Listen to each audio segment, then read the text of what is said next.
dengan nilai proyeknya 3,03 triliun gitu ya.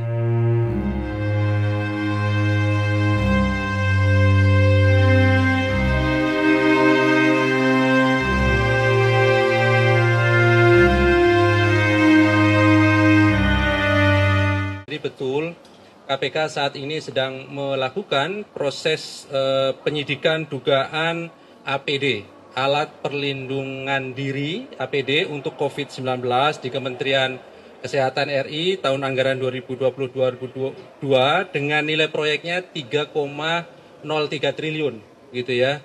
Jadi saya kira ini cukup besar proyek APD untuk COVID-19 dan KPK kemudian concern terhadap persoalan ini. Dan nilai dengan 3,03 triliun tadi itu untuk 5 juta set APD, gitu ya.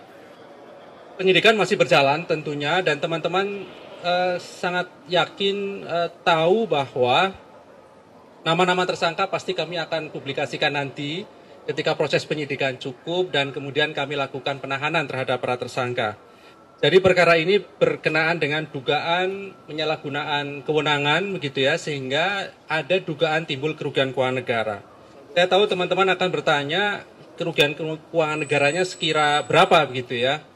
Jadi untuk sementara kerugian keuangan negara ini mencapai ratusan miliar rupiah gitu ya untuk tahun 2020 dan tentu nanti kami akan terus kembangkan lebih lanjut karena dalam proses penanganan perkara pasti diawali dengan bukti permulaan. Jadi ini titik poinnya, titik awalnya kami melakukan proses penyidikan yang sedang kami lakukan. Ke depan kami terus kembangkan dari perkara yang saya kira tadi nilai proyeknya cukup besar, begitu ya.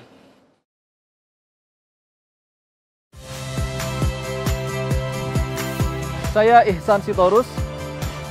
Saksikan program-program Kompas TV melalui siaran digital, pay TV, dan media streaming lainnya. Kompas TV, independen, terpercaya.